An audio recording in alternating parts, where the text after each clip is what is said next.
Hai semuanya, Assalamualaikum warahmatullahi wabarakatuh. Perkenalkan, nama saya Fajir Gilang Ramadan dengan NIM 202305010281.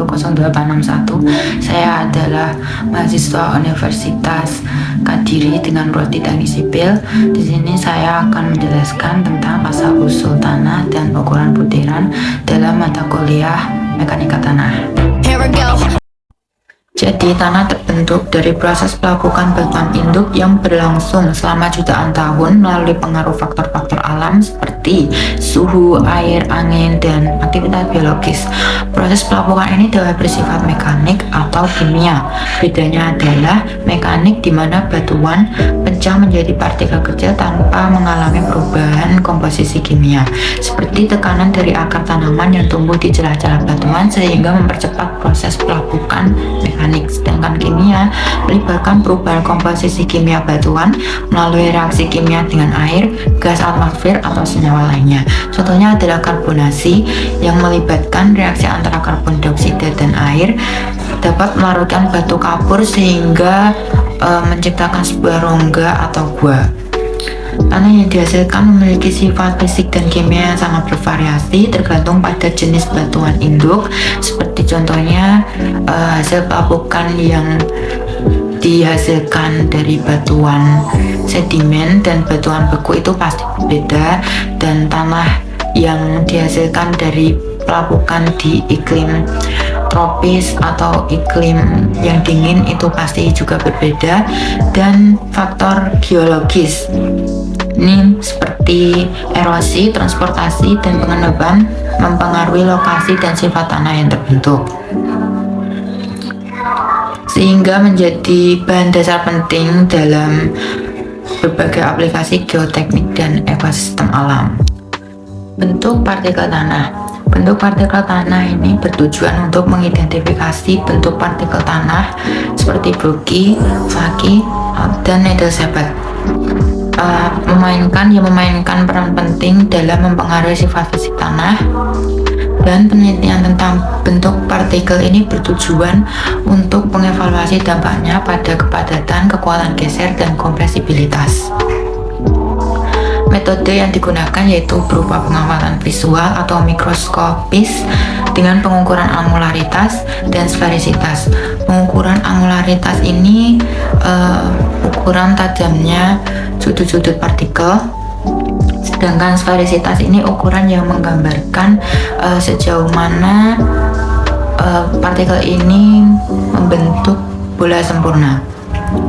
Dan hasil yang didapatkan yaitu berupa klasifikasi bentuk seperti angular, subangular, rounded, Faki, atau Needle-Shaped yang jarang ditemukan. Manfaatnya secara teoritis yaitu pengaruh bentuk terhadap kekuatan geser dan rasio rongga. Rasio rongga ini adalah jumlah ruang kosong yang terdapat pada partikel tanah. Dan manfaat praktisnya untuk evaluasi stabilitas tanah pada proyek jalan, fondasi, lereng, dan lain-lain. Mineral penyusun tanah. Mineral penyusun tanah bertujuan untuk mengetahui jenis mineral seperti kuarsa, feldspar, lempung, dan pengaruhnya terhadap perilaku tanah. Dan metode yang digunakan yaitu analisis mineralogi menggunakan XRD atau X-ray diffraction, dan analisis kimia.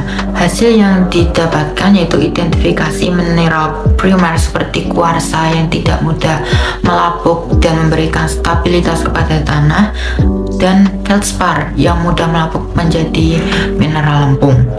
Manfaat yang didapatkan secara teoritis, kita menjadi tahu hubungan mineral penyusun tanah dengan sifat mekanika tanah. Sedangkan manfaat praktisnya digunakan untuk pemilihan bahan, lapisan kedap air atau bahan pengisi atau landfill.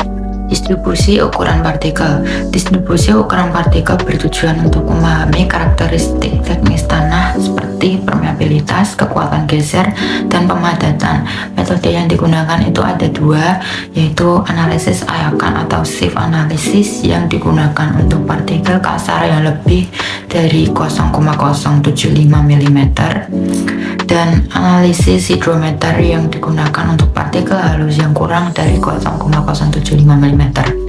Hasil yang didapatkan yaitu kurva distribusi ukuran partikel yang dimana koordinat X-nya itu menggambarkan atau menjelaskan diameter ukuran partikelnya dalam satuan milimeter, dan yang koordinat Y-nya itu menjelaskan tanah yang lolos dalam satuan persen, serta parameter D10, D30, dan D60. Maksudnya adalah seperti contohnya D60 itu berarti tanah yang lolos 60% itu diameternya berapa milimeter. Dan CU dan CC ini, CU itu koefisien uniformity didapatkan dari rumus D60 dibagi D10, sedangkan CC koefisien kurvatur yang didapatkan dari rumus D30 pangkat 2 dibagi D60 dikali D10. Dan manfaatnya didapatkan secara teoritis yaitu sebagai dasar untuk memahami perilaku mekanika tanah seperti permeabilitas, kompresibilitas, dan kekuatan geser. Dan praktiknya di lapangan untuk mendesain drainase, fondasi, dan perkerasan jalan. Gradasi tanah. Mungkin gradasi tanah ini terdengar sama dengan poin yang sebelumnya, yaitu distribusi ukuran partikel, tetapi ini berbeda. Ini kita menganalisis lebih lanjut dari distribusi partikel yang telah kita uji, seperti apakah distribusinya tadi itu gradasinya baik, buruk, atau gap graded. Dan metode yang digunakan yaitu metode analisis kurva distribusi ukuran partikel. Jadi kita bisa melihat dari bentuk kurva kita apakah tanah yang kita uji itu well graded, gap graded, atau poorly graded.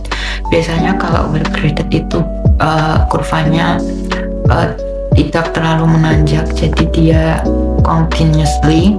Kalau poorly graded itu menanjak, jadi hanya ada partikel yang sama atau partikelnya itu seragam, dan gap graded itu ada partikel yang hilang, jadi ada bagian yang melandai seperti itu.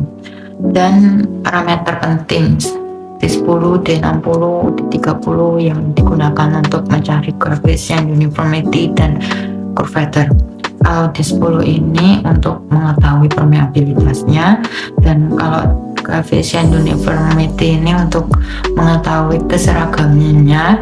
Kalau untuk Krieger itu nilainya harus lebih besar dari 4, kalau pasir harus lebih dari 6, dan untuk koefisien kurvatur ini nilainya harus di antara 1 sampai 3. Dan hasil yang didapatkan yaitu klasifikasi gradasi tanah. Apakah tanahnya itu ya well graded, gap graded, atau poorly graded, dan bisa diklasifikasikan lebih lanjut di USCS atau ASTO.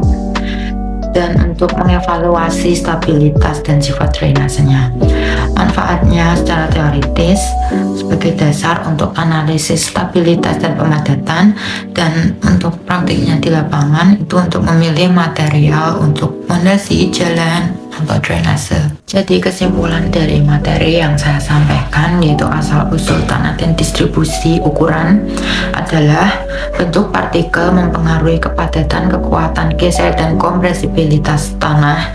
Mineral penyusun tanah berperan dalam perilaku ekspansivitas dan plastisitas. Distribusi ukuran partikel menentukan sifat mekanik dan hidrolik tanah, serta gradasi tanah penting untuk stabilitas, pemadatan, dan aplikasi praktis geoteknik. Sekian dari saya. Terima kasih.